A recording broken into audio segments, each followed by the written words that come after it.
Hello dear students, how are you all. मेरा नाम है संदीप सिंह ਤੇ ਸਾਥੀਓ ਅੱਜ ਦਾ ਸਾਡਾ session 12th class chemistry subject ਨਾਲ ਰਿਲੇਟਡ ਹੈ, ਜਿਸ ਦੇ ਤਹਿਤ ਅਸੀਂ ਚੈਪਟਰ ਨੰਬਰ 9 ਜਿਸ ਦਾ ਨਾਮ ਹੈ ਕੋਆਰਡੀਨੇਸ਼ਨ ਕੰਪਾਊਂਡ ਉਸ ਬਾਰੇ ਗੱਲ ਕਰਨੀ ਹੈ। ਇਹ ਚੈਪਟਰ ਆਲਰੇਡੀ ਸ਼ੁਰੂ ਹੋ ਚੁੱਕਿਆ ਹੈ, ਜਿਸ ਵਿੱਚ ਤੁਸੀਂ ਕੋਆਰਡੀਨੇਸ਼ਨ ਕੰਪਾਊਂਡ ਦੀ ਡੈਫੀਨੇਸ਼ਨ ਪੜ੍ਹੀ ਸੀ ਤੇ ਉਸਦੇ ਨਾਲ ਰਿਲੇਟਡ ਜੋ ਟਰਮਸ ਹੈਗੀਆਂ ਉਹਨਾਂ ਬਾਰੇ ਤੁਸੀਂ ਆਲਰੇਡੀ ਪੜ੍ਹ ਚੁੱਕੇ ਹੋ, like ligands, coordination number, oxidation number ਕਿੱਦਾਂ ਫਾਈਂਡ ਕਰਦੇ ਆ ਤੇ ਕੋਆਰਡੀਨੇਸ਼ਨ ਕੰਪਲੈਕਸ ਇਸ ਬਾਰੇ ਵੀ ਤੁਸੀਂ ਪੜ੍ਹ ਚੁੱਕੇ ਹੋ।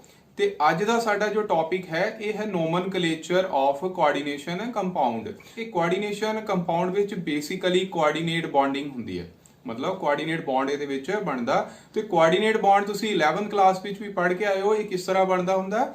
ਜੀ ਹਾਂ, ਬਿਲਕੁਲ ਠੀਕ ਹੈ। ਇਹਦੇ ਵਿੱਚ ਕੋਈ ਗਰੁੱਪ ਆਫ ਐਟਮ ਜਾਂ ਫਿਰ ਐਟਮ ਜਿਹਦੇ ਕੋਲ ਆਪਣੇ ਵਾਧੂ ਇਲੈਕਟ੍ਰੋਨ ਹੁੰਦੇ ਆ, means lone pair of electrons ਹੁੰਦੇ, ਉਹ ਕਿਸੇ ਸੈਂਟਰਲ ਮੈਟਲ ਐਟਮ ਨੂੰ ਜਾਂ ਸੈਂਟਰਲ ਕਿਸੇ ਵੀ ਐਟਮ ਨੂੰ ਆਪਣੇ ਇਲੈਕਟ੍ਰੋਨ ਉਹ ਦੇ ਸਕਦਾ ਤੇ ਉਹਦੇ ਨਾਲ ਉਹ ਬੌਂਡਿੰਗ ਕਰਦਾ ਆ। ਕੋਆਰਡੀਨੇਸ਼ਨ ਕੰਪਾਊਂਡ ਵਿੱਚ ਇਹ ਸੈਂਟਰਲ ਐਟਮ ਵਿੱਚ ਟ੍ਰਾਂਜੀਸ਼ਨ ਮੈਟਲਸ ਹੁੰਦੀਆਂ ਨੇ। ਜੇਕਰ ਅਸੀਂ ਰੂਟੀਨ ਲਾਈਫ ਦੇ ਵਿੱਚ ਇਹਦੀ ਇੰਪੋਰਟੈਂਸ ਗੱਲ ਕਰੀਏ ਤਾਂ these compounds play a vital role in our daily life. ਤੁਸੀਂ ਕਲੋਰੋਫਿਲ ਬਾਰੇ ਤਾਂ ਸਾਰੇ ਬੱਚਿਆਂ ਨੇ ਸੁਣਿਆ ਹੀ ਹੋਵੇਗਾ। ਇਸੇ ਤਰ੍ਹਾਂ ਵਿੱਚ ਹੀਮੋਗਲੋਬਿਨ ਬਾਰੇ ਤੁਸੀਂ ਸਾਰੇ ਬੱਚਿਆਂ ਨੇ ਸੁਣਿਆ ਹੋਵੇਗਾ। ਤੇ ਹੀਮੋਗਲੋਬਿਨ ਜੋ ਕਿ ਆਇਰਨ ਦਾ ਕੰਪਲੈਕਸ ਹੁੰਦਾ ਹੈ, ਇਹ ਵੀ ਇੱਕ ਕੋਆਰਡੀਨੇਸ਼ਨ ਕੰਪਾਊਂਡ ਹੈ। ਇਸੇ ਤਰ੍ਹਾਂ ਕਲੋਰੋਫਿਲ ਇਹ ਮੈਗਨੀਸ਼ੀਅਮ ਦਾ ਕੰਪਲੈਕਸ ਹੁੰਦਾ ਹੈ।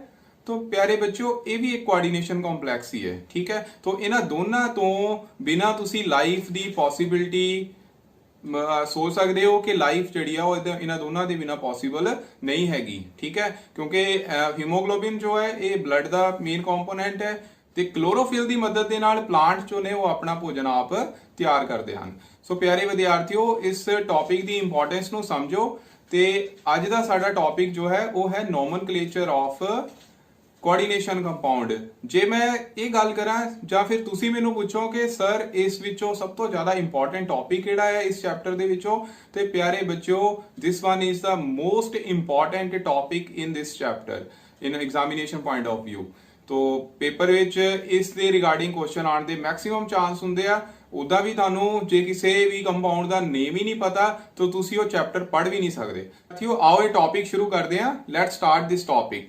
Dear students, several thousand complexes are known and the number is constantly increasing, so it is necessary to adopt a uniform system of naming these compounds.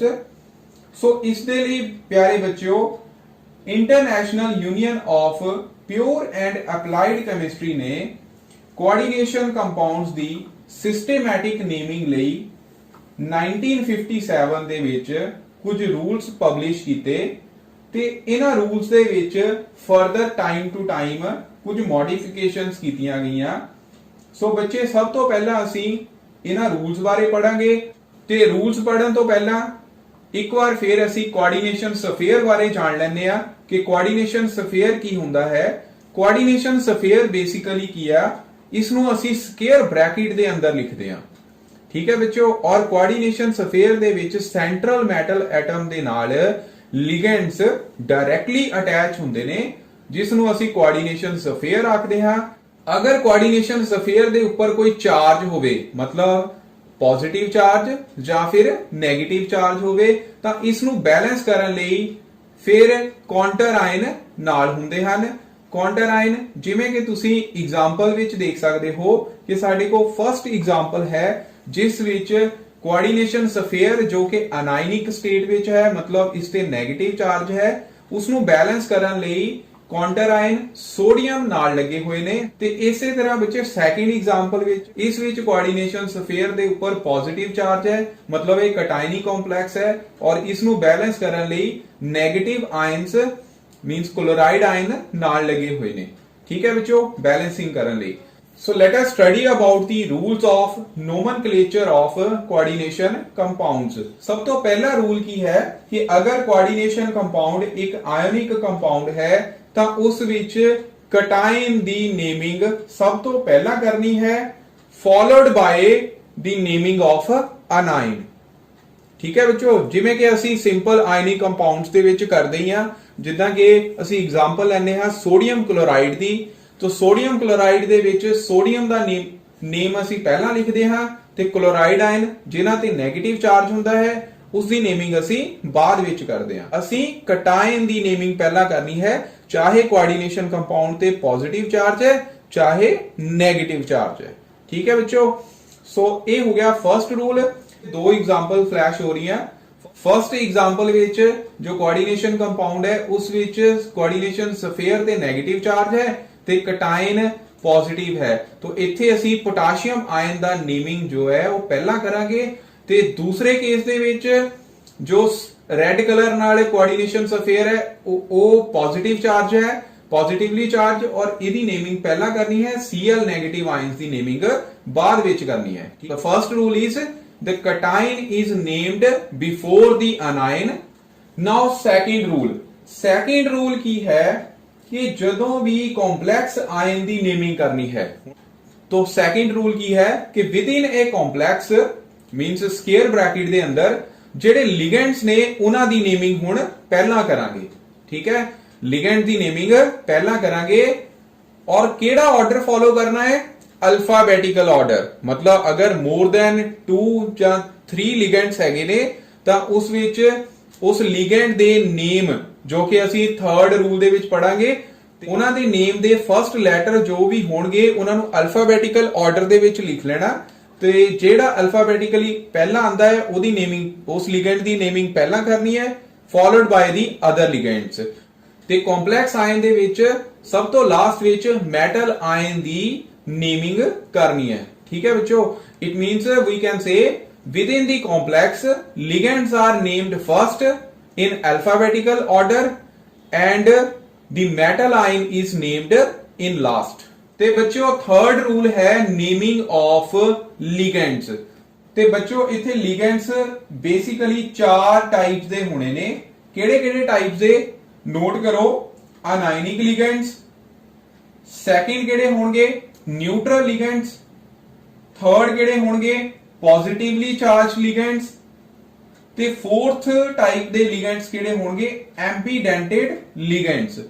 तो ਇਹਨਾਂ ਬਾਰੇ ਹੁਣ 1 ਬਾय 1 ਅਸੀਂ ਗੱਲ ਕਰਨੀ ਹੈ ਔਰ ਲਿਗੈਂਡ ਤੇ ਨੇਮਿੰਗ ਨਾਲੋਂ ਨਾਲ ਨੋਟ ਕਰੀ ਜਾਈਓ ਸਾਰੇ ਬੱਚੇ। ਸੋ ਸਭ ਤੋਂ ਪਹਿਲਾਂ ਹੈ ਅਨਾਇਨਿਕ ਲਿਗੈਂਡਸ ਔਰ ਅਨਾਇਨਿਕ ਲਿਗੈਂਡ ਹੁਣ ਤੁਹਾਡੀ ਸਕਰੀਨ ਦੇ ਉੱਪਰ ਫਲੈਸ਼ ਹੋ ਰਿਹਾ।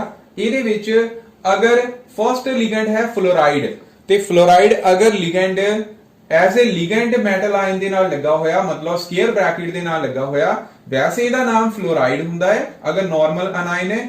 ਤੇ ਜਦੋਂ ਇਹ ਐਜ਼ ਅ ਲਿਗੈਂਡ ਬਣ ਜਾਣਾ ਇਥੋਂ E ਨੂੰ ਰਿਪਲੇਸ ਕਰਤਾ O ਦੇ ਨਾਲ। तो ਇਹਦੇ ਵਿੱਚ E ਨੂੰ ਅਸੀਂ ਰਿਪਲੇਸ ਕਰ ਦੇਣਾ O ਨਾਲ तो ਇਹ ਬਣ ਗਿਆ ਫਲੋਰਾਈਡੋ। ਇਸੇ ਤਰ੍ਹਾਂ ਬੱਚੇ chloride, chlorido, bromide, bromido, cyanide, cyanido, oxide, oxo, hydroxide, hydroxido, sulphide, sulphido, amide, amido, nitride, nitrido, phosphide, phosphido, amide, amide का फार्मूला होता है NH2 नेगेटिव और ये एज ए लिगेंड ये की हो जाना अमाइडो O। ठीक है, अमाइड तो बन गया अमाइडो। इतनी पर ऑक्साइड ए की बन जाएगा पर oxo, sulphate, sulphato, carbonate, carbonato, nitrate, nitrato, sulphite, sulphito, acetate, acetate तो बन जाएगा एसीटेटो और इथेनेटो। ओके बच्चों, तो ये हो गया नेगेटिवली चार्ज लिगेंड। इसी तरह ऑक्सलेट, ऑक्सलेट तो बन जाएगा ऑक्सलेटो। की बन जाएगा ऑक्सलेटो। सो वी कैन से कि जिन्ने भी लिगेंड सी इन्हां दे विच मेनली लास्ट विच आइट, एट ਜਾਂ ਫਿਰ ਆਈਟ ਵਰਡ ਆਇਆ तो ਉਹਨਾਂ ਨੂੰ ਅਸੀਂ ਰਿਪਲੇਸ ਕਰ ਦਿੱਤਾ ਉਥੇ ਈ ਵਰਡ ਈ ਲੈਟਰ ਨੂੰ ਰਿਪਲੇਸ ਕਰਤਾ O ਦੇ ਨਾਲ। ਮਤਲਬ ਆਈਟ ਬਣ ਗਿਆ ਆਈਟੋ, ਏਟ ਬਣ ਗਿਆ ਏਟੋ ਤੇ ਆਈਡ ਬਣ ਗਿਆ ਆਈਡੋ। ਓਕੇ ਬੱਚਿਓ, तो ਨੈਕਸਟ ਹੈ ਹੁਣ ਨਿਊਟਰਲ ਲਿਗੈਂਡਸ। ਨਿਊਟਰਲ ਲਿਗੈਂਡ ਦੇ ਵਿੱਚ ਸਭ ਤੋਂ ਪਹਿਲੀ ਐਗਜ਼ਾਮਪਲ ਹੈ ਨਿਊਟਰਲ ਲਿਗੈਂਡ ਦਾ ਮਤਲਬ ਇੱਥੇ ਬੇਸਿਕ ਨੇਚਰ ਜਾਂ ਐਸਿਡਿਕ ਨੇਚਰ ਨਹੀਂ ਹੈ, ਇੱਥੇ ਹੈ ਉਹਨਾਂ ਦਾ ਚਾਰਜ। कि न्यूट्रल लिगेंड का मतलब इन्हां ते कोई चार्ज नहीं है। ओके बच्चों, ਤੇ ਫਰਸਟ ਲਿਗੈਂਡ ਇਹਦੇ ਵਿੱਚ ਹੈ ਇਥਾਈਲਿਨ ਡਾਈਅਮਾਈਨ। ਇਥਾਈਲਿਨ ਡਾਈਅਮਾਈਨ ਦਾ ਫਾਰਮੂਲਾ ਹੁੰਦਾ ਹੈ NH2 CH2 CH2 NH2।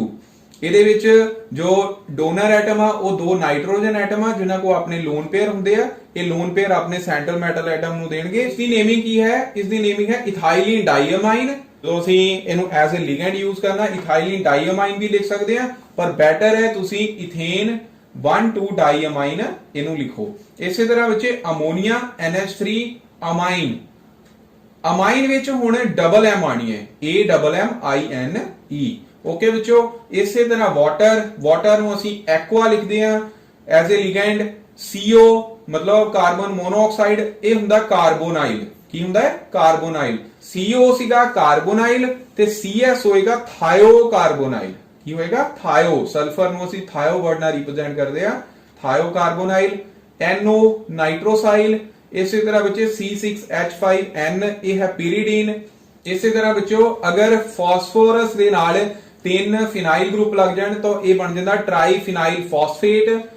ਤੇ ਉਸ ਤੋਂ ਬਾਅਦ ਬੱਚੋ ਹੈ ਪੋਜ਼ਿਟਿਵਲੀ ਚਾਰਜ ਲਿਗੈਂਡਸ।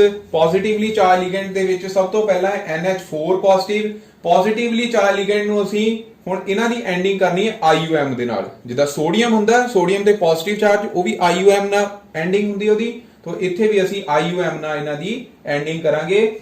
ਇਸੇ ਤਰ੍ਹਾਂ ਬੱਚੇ NH2 NH3 1 ਪੋਜ਼ਿਟਿਵ, ਇਹ ਹੈ ਹਾਈਡਰਾਜ਼ੀਨੀਅਮ। NO1 ਪੋਜ਼ਿਟਿਵ ਨਾਈਟ੍ਰੋਸੋਨੀਅਮ ਤੇ NO2 1 ਪੋਜ਼ਿਟਿਵ, ਇਹ ਹੈ ਨਾਈਟ੍ਰੋਨੀਅਮ। ਇਸ ਤੋਂ ਬਾਅਦ ਐਂਬੀਡੈਂਟਨ ਲਿਗੈਂਡ ਉਹ ਲਿਗੈਂਡ ਹੁੰਦੇ ਨੇ ਜਿਨ੍ਹਾਂ ਦੇ ਵਿੱਚ ਦੋ ਡੋਨਰ ਐਟਮ ਹੁੰਦੇ ਆ, ਪਰ ਐਟ ਏ ਟਾਈਮ ਇੱਕ ਹੀ ਐਟਮ ਆਪਣੇ ਇਲੈਕਟ੍ਰੋਨ ਸੈਂਟਰਲ ਮੈਟਲ ਐਟਮ ਨੂੰ ਦਿੰਦਾ ਹੈ। तो उस टाइप दे लिगेंड ਨੂੰ ਅਸੀਂ ਐਂਬੀਡੈਂਟਨ ਲਿਗੈਂਡ ਕਹਿੰਦੇ ਆ। ਔਰ ਐਂਬੀਡੈਂਟਨ ਲਿਗੈਂਡ ਦੇ ਵਿੱਚ ਦੇਖੋ ਥਾਇਓਸਾਈਨੇਟੋ ਮਤਲਬ SCN ਨੈਗੇਟਿਵ, ਇਹਨੂੰ ਹੀ ਅਸੀਂ NCS ਨੈਗੇਟਿਵ ਵੀ ਲਿਖ ਸਕਦੇ ਆ। ਜਦੋਂ ਇਹ ਲਿੰਕੇਜ ਕਰੇਗਾ ਸਲਫਰ ਦੇ ਥਰੂ ਤਾਂ ਇਹ ਬਣ ਜਾਣਾ ਥਾਇਓਸਾਈਨੇਟੋ, ਤੇ ਅਗਰ ਇਹ ਨਾਈਟ੍ਰੋਜਨ ਥਰੂ ਲਿੰਕੇਜ ਕਰਦਾ ਫਿਰ ਇਹ ਹੋਏਗਾ ਆਈਸੋਥਾਇਓਸਾਈਨੇਟੋ। ਓਕੇ ਬੱਚੋ, ਇਦਾਂ ਹੀ ਸਾइनाइड CN ਨੈਗੇਟਿਵ, अगर ये कार्बन थ्रू लिंकेज करता फिर इन्हों कहांगे साइनाइडो C, ते अगर आइसोसाइनाइडो नाइट्रोजन थ्रू लिंकेज कर रहा तो फिर इसनों आखदे आ साइनाइडो N ਜਾਂ फिर इन्हों सिंपली आइसोसाइनाइडो। ओके बच्चों, तो ਇਹਦਾ मतलब ये होया कि लिगेंड्स किन्ने टाइप दे हो गए? 3 टाइप दे। पॉजिटिवली चार्ज भी हो सकते हैं, नेगेटिवली चार्ज भी हो सकते ते न्यूट्रल लिगेंड्स भी हो सकते हैं। ਤੇ ਇੱਕ ਸਪੈਸ਼ਲ ਕਲਾਸ ਅਸੀਂ ਪੜ੍ਹ ਲਈ ਐਂਬੀਡੈਂਟਨ ਲਿਗੈਂਡ ਦੀ। ਐਂਬੀਡੈਂਟਨ ਲਿਗੈਂਡਸ ਵੀ ਹੋ ਸਕਦੇ, ਤਾਂ ਇਹ ਸਾਰੇ ਲਿਗੈਂਡ ਦੇ ਨੇਮਿੰਗ ਹੁਣ ਤੁਹਾਨੂੰ ਪਤਾ ਹੋਣੀ ਚਾਹੀਦੀ ਹੈ। ਫਿਰ ਉਸ ਤੋਂ ਬਾਅਦ ਅਸੀਂ ਹੁਣ ਨੋਮਨਕਲੇਚਰ ਈਜ਼ੀਲੀ ਕਰ ਸਕਦੇ ਹਾਂ। And dear students, what is the next rule? If several ligands of particular kind are present there, then we use the Greek prefix that is di, tri, tetra। का ਕੀ ਹੈ ਕਿ ਸਪੋਜ਼ ਕਰੋ Cl ਲਿਗੈਂਡਸ ਜੋ ਨੇ, Cl ਦੋ ਵਾਰ ਲੱਗ ਗਿਆ ਤਾਂ ਉਹਨੂੰ ਆਪਾਂ ਕਿੱਦਾਂ ਲਿਖਾਂਗੇ? ਡਾਈਕਲੋਰਾਈਡੋ। ਇਦਾਂ ਹੀ ਅਮਾਈਨ ਗਰੁੱਪ ਜਿੱਦਾਂ ਤੁਸੀਂ ਐਗਜ਼ਾਮਪਲ 'ਚ ਦੇਖ ਸਕਦੇ 4 ਵਾਰ ਲੱਗੇ ਆ, ਤਾਂ ਉਸ ਵਿੱਚ ਅਸੀਂ ਅਮਾਈਨ ਨੂੰ ਕਿੱਦਾਂ ਲਿਖਾਂਗੇ? टेट्राअमाइन। ओके बच्चों, तो इथे प्रीफिक्स ग्रीक प्रीफिक्स लगाने ਅਸੀਂ डाई, ट्राई, टेट्रा। अगला 5th रूल की है कि अगर लिगेंड्स ਦੇ ਵਿੱਚ ਹੀ, ਇਹ ਬਹੁਤ इंपॉर्टेंट है कि अगर लिगेंड्स ਦੇ ਵਿੱਚ ਹੀ प्रीफिक्स पहले ही लगे हुए डाई, ट्राई, टेट्रा, ये पहले प्रीफिक्स लगे हुए, ਤਾਂ ਫਿਰ ਅਸੀਂ प्रीफिक्स ਕਿਹੜਾ ਲਗਾਣਾ ਹੈ?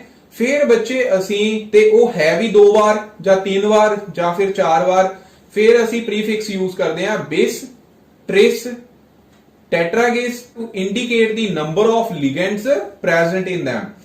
For example, मान लो ਅਸੀਂ as a ligand ethylene diamine ਜੋ ਕਿ ਕੋਆਰਡੀਨੇਸ਼ਨ ਕੰਪਲੈਕਸ ਦੇ ਵਿੱਚ 2 ਵਾਰ ਹੈ, ਤਾਂ ਡਾਈ ਵਰਡ ਉੱਥੇ ਆਲਰੇਡੀ ਯੂਜ਼ ਹੋ ਗਿਆ। ਅਗਰ ਇਹ ethylene diamine ਹੁਣ 2 ਵਾਰ ਹੈ ਤਾਂ ਉਸ 2 ਨੂੰ ਰਿਪਰੈਜ਼ੈਂਟ ਕਰਨ ਲਈ ਅਸੀਂ ਕੀ ਲਗਾਵਾਂਗੇ? bis।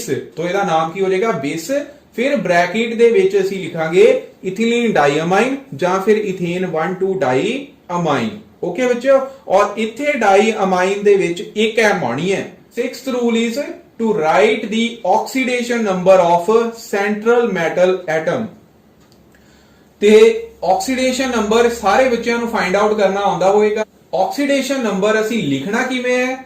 ਇਹਨੂੰ ਲਿਖਣ ਲਈ ਅਸੀਂ ਰੋਮਨ ਨੂਮੈਰਲ ਯੂਜ਼ ਕਰਦੇ ਹਾਂ। ਕੀ ਯੂਜ਼ ਕਰਦੇ ਹਾਂ? ਰੋਮਨ ਨੂਮੈਰਲ। ਫॉर एग्जांपल अगर ਸਾਡੇ ਕੋਲ ਕੰਪਲੈਕਸ ਹੈ ਕ੍ਰੋਮੀਅਮ ਦਾ ਤੇ ਕ੍ਰੋਮੀਅਮ ਦੇ ਵਿੱਚ ਅਸੀਂ ਕ੍ਰੋਮੀਅਮ ਦੀ ਆਕਸੀਡੇਸ਼ਨ ਸਟੇਟ ਲਿਖਣੀ ਹੈ। ਮੰਨ ਲਓ ਉਸ ਕੰਪਲੈਕਸ 'ਚ ਉਹਦੀ ਆਕਸੀਡੇਸ਼ਨ ਸਟੇਟ ਆ ਰਹੀ +3 ਤੇ ਅਸੀਂ ਫਿਰ ਉਹਨੂੰ ਰੋਮਨ ਨੂਮੈਰਲ ਦੇ ਵਿੱਚ ਲਿਖਾਂਗੇ। ਓਕੇ ਬੱਚੋ, ਔਰ ਸਿੰਪਲ ਬ੍ਰੈਕਟ ਦੇ ਵਿੱਚ ਰੋਮਨ ਨੂਮੈਰਲ, ਇਹ ਯਾਦ ਰੱਖਣਾ, ਸਿੰਪਲ ਬ੍ਰੈਕਟ ਵਿੱਚ ਰੋਮਨ ਨੂਮੈਰਲ ਦੇ ਨਾਲ ਉਸ ਮੈਟਲ ਆਇਨ ਦਾ ਆਕਸੀਡੇਸ਼ਨ ਨੰਬਰ ਲਿਖਣਾ ਹੈ। ਲੋ ਸਾਡੇ ਕੋਲ ਇੱਕ ਅਨਾਇਨੀ ਕੰਪਲੈਕਸ ਆ, ਆਇਰਨ ਦਾ ਕੰਪਲੈਕਸ ਹੈ ਔਰ ਆਇਰਨ ਦੇ ਨਾਲ 6 ਲਿਗੈਂਡ ਲੱਗੇ ਹੋਏ ਨੇ ਸਾਇਨਾਈਡੋ ਦੇ ਤੇ ਓਵਰਆਲ ਚਾਰਜ ਹੈ -3। ਠੀਕ ਹੈ, ਅਨਾਇਨੀ ਕੰਪਲੈਕਸ ਹੈ तो ਇਹਦੀ ਆਕਸੀਡੇਸ਼ਨ ਸਟੇਟ ਇੱਥੇ ਆਇਰਨ ਦੀ ਕੱਢਣੀ ਹੈ। ਉਸ ਆਇਰਨ ਦੀ ਆਕਸੀਡੇਸ਼ਨ ਸਟੇਟ ਨੂੰ ਅਸੀਂ x ਮੰਨ ਲੈਣਾ ਔਰ x ਕਿੰਨੇ ਆਇਰਨ ਨੇ ਇੱਥੇ? 1 into x ਆਏਗਾ प्लस 6 into ਸਾਇਨਾਈਡ ਤੇ ਚਾਰਜ ਹੁੰਦਾ -1 तो ਇੱਥੇ -1 ਉਹਨਾਂ ਮਲਟੀਪਲਾਈ ਹੋ ਕੇ is equal to overall charge, is equal to overall charge. Overall charge कितना? -3 ਤੇ ਇਹ ਹੋ ਗਿਆ x - 6 इज इक्वल टू -3। 6 दूसरी साइड जाएंगे तो +6 हो जाएंगे तो 6 - 3 कितना आ गया? 3। तो ਇਹਦਾ ਮਤਲਬ ਆਇਰਨ ਦੇ ਉੱਪਰ 3 ਪੋਜ਼ਿਟਿਵ ਚਾਰਜ ਆ ਗਿਆ। ਓਕੇ ਬੱਚੋ, ਇਸੇ ਤਰ੍ਹਾਂ ਕਾਪਰ ਦਾ ਕੰਪਲੈਕਸ ਦਿੱਤਾ ਹੋਇਆ ਜਿਹੜਾ ਕਿ ਕਟਾਇਨੀ ਕੰਪਲੈਕਸ ਹੈ, ਇੱਥੇ 2 ਪੋਜ਼ਿਟਿਵ ਚਾਰਜ ਹੈ। ਅਮਾਈਨ ਨਿਊਟਰਲ ਹੁੰਦਾ, ਠੀਕ ਹੈ, तो ਅਮਾਈਨ ਨਿਊਟਰਲ ਆ। तो x ਮੰਨ ਲਓ ਕਾਪਰ ਦੇ ਨਾਲ 4 ਅਮਾਈਨ ਲਿਗੈਂਡ ਲੱਗਿਆ, 0 ਨਾਲ ਮਲਟੀਪਲਾਈ ਕਰਾਂਗੇ ਤਾਂ ਇਹ 0 ਹੋ ਜਾਏਗਾ ਇਕੁਅਲ ਟੂ ਓਵਰਆਲ ਚਾਰਜ +2। ਇਹੀ ਇਹਦੀ ਆਕਸੀਡੇਸ਼ਨ ਸਟੇਟ ਆ ਗਈ +2। ओके बच्चों, and the 7th rule is naming of metal ion. और मेटल आयन दी नेमिंग बच्चे डिपेंड करती है कि कॉम्प्लेक्स आयन कटायनिका, न्यूट्रल आ ਜਾਂ ਫਿਰ ਅਨਾਇਨਿਕਾ। ओके बच्चों, ਤੇ ਜੇਕਰ ਕੰਪਲੈਕਸ ਆਇਨ ਕਟਾਇਨਿਕ ਹੈ ਜਾਂ ਫਿਰ ਨਿਊਟਰਲ ਆ, ਉਥੇ ਮੈਟਲ ਆਇਨ ਦੇ ਨੇਮ ਦੇ ਵਿੱਚ ਕੋਈ ਚੇਂਜ ਨਹੀਂ ਆਣੀ। ਮਤਲਬ ਜੇ ਕੋਬਾਲਟ ਮੈਟਲ ਲੱਗੀ ਹੈ ਤਾਂ ਉਹਦਾ ਨੇਮ ਕੋਬਾਲਟ ਹੀ ਲਿਖਣਾ ਹੈ, ਨਾਲ ਉਹਦੀ ਆਕਸੀਡੇਸ਼ਨ ਸਟੇਟ ਲਿਖ ਦੇਣੀ ਹੈ। ਤੇ ਅਗਰ ਨਿਊਟਰਲ ਕੰਪਲੈਕਸ ਹੈ ਕੋਈ ਵੀ, ਠੀਕ ਹੈ, ਉਹਦੇ ਨੇਮ ਦੇ ਵਿੱਚ ਕੋਈ ਚੇਂਜ ਨਹੀਂ ਕਰਨੀ। ਪਰ ਚੇਂਜ ਕਿੱਥੇ ਕਰਨੀ ਹੈ? ਚੇਂਜ ਕਰਾਂਗੇ, ਇਹ ਹੈ ਸਾਡਾ 8th ਰੂਲ ਕਿ ਅਗਰ ਕੰਪਲੈਕਸ ਆਇਨ ਅਨਾਇਨਿਕ ਹੈ ਤਾਂ ਫਿਰ ਮੈਟਲ ਦੀ ਐਂਡਿੰਗ 8 ਦੇ ਨਾਲ ਕਰਨੀ ਹੈ। ਕਿਹਦੇ ਨਾਲ? 8, ATE 8। ਜਿਵੇਂ ਕਿ ਤੁਸੀਂ ਐਗਜ਼ਾਮਪਲ ਵਿੱਚ ਦੇਖ ਸਕਦੇ ਹੋ ਇੱਕ ਅਨਾਇਨਿਕ ਕੰਪਲੈਕਸ ਦੀ, ਜਿਸ ਵਿੱਚ ਜਿਹੜਾ ਕਿ ਆਇਰਨ ਦਾ ਕੰਪਲੈਕਸ ਹੈ Fe, ਉਹਦੇ ਨਾਲ 6 ਸਾਇਨਾਈਡੋ ਲਿਗੈਂਡ ਲੱਗੇ ਹੋਏ ਨੇ ਤੇ ਓਵਰਆਲ ਚਾਰਜ ਹੈ -4। ਇੱਥੇ ਲਿਗੈਂਡ ਦੀ ਨੇਮਿੰਗ ਤੋਂ ਬਾਅਦ ਜੋ ਆਇਰਨ ਇੱਥੇ Fe ਹੈ, ਇਹਦਾ ਹੁਣ नेम आयरन नहीं लिखना, लिखना है फेरेट। की लिखना है? फेरेट और नाल ਇਹਦੀ ऑक्सीडेशन स्टेट लिख देनी है। ठीक है बच्चों, ਤੇ फेरेट क्यों आया? बिकॉज कॉम्प्लेक्स आयन ਤੇ ਕਿਹੜਾ ਚਾਰਜ ਸੀ? जी हां, बिल्कुल ठीक, नेगेटिव चार्ज, 4 नेगेटिव चार्ज। अगर ਇਹ ਤੇ पॉजिटिव चार्ज ਹੁੰਦਾ ਫਿਰ ਅਸੀਂ ਇਹਨੂੰ ਆਇਰਨ ਹੀ ਲਿਖਣਾ ਸੀ। ਫਿਰ ਕੀ ਲਿਖਣਾ ਸੀ? ਆਇਰਨ। ओके बच्चों, ਅਨਾਇਨਿਕ ਸਟੇਟ ਵਿੱਚ ਮੈਟਲ ਦੀ ਨੇਮਿੰਗ ਕਰਨੀ ਹੈ। ਜਿਵੇਂ ਕਿ ਕਾਪਰ ਨੂੰ ਅਸੀਂ ਲਿਖਦੇ ਆ ਕਿਊਪਰੇਟ, ਜ਼ਿੰਕ ਨੂੰ ਲਿਖਦੇ ਆ ਜ਼ਿੰਕੇਟ, ਐਲੂਮੀਨੀਅਮ ਨੂੰ ਲਿਖਦੇ ਆ ਐਲੂਮੀਨੇਟ। ਉਸ ਤੋਂ ਬਾਅਦ chromium chromate, tin stannate, cobalt cobaltate, nickel nickelate, gold aurate, silver argentate, lead plumbate, rhodium rhodate. ਉਸ ਤੋਂ ਬਾਅਦ iron ferrate, manganese manganate. Okay बच्चों, so dear students, I hope ਤੁਹਾਨੂੰ ਸਾਰਿਆਂ ਨੂੰ ਇਹ ਰੂਲਸ ਸਮਝ ਆ ਗਏ ਹੋਣਗੇ। ਤੇ ਆਓ ਹੁਣ ਇਹਨਾਂ ਰੂਲਸ ਨੂੰ ਫੋਲੋ ਕਰਦੇ ਹੋਏ ਕੋਆਰਡੀਨੇਸ਼ਨ ਕੰਪਾਊਂਡਸ ਦੀ ਨੇਮਿੰਗ ਕਰੀਏ। ਤੇ ਫਰਸਟ ਕੋਆਰਡੀਨੇਸ਼ਨ ਕੰਪਾਊਂਡ ਤੁਹਾਡੀ ਸਕਰੀਨ ਦੇ ਉੱਪਰ ਫਲੈਸ਼ ਹੋ ਰਿਹਾ। ਇਸ ਕੋਆਰਡੀਨੇਸ਼ਨ ਕੰਪਾਊਂਡ ਵਿੱਚ ਬੇਸਿਕਲੀ ਇੱਕ ਅਨਾਇਨਿਕ ਕੰਪਲੈਕਸ ਹੈ। तो ਇਸ ਵਿੱਚ ਜੋ ਕਾਉਂਟਰ ਆਇਨ ਹੈ ਉਹ ਕਟਾਇਨਿਕ ਹੈ।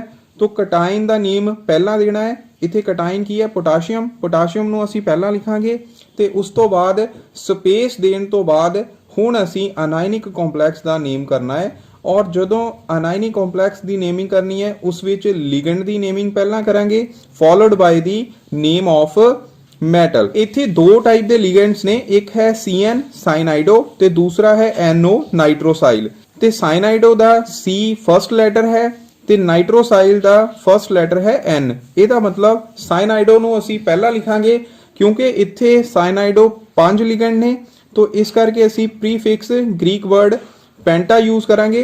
तो ये आ गया पेंटासाइनाइडो नाइट्रोसाइल विदाउट एनी स्पेस।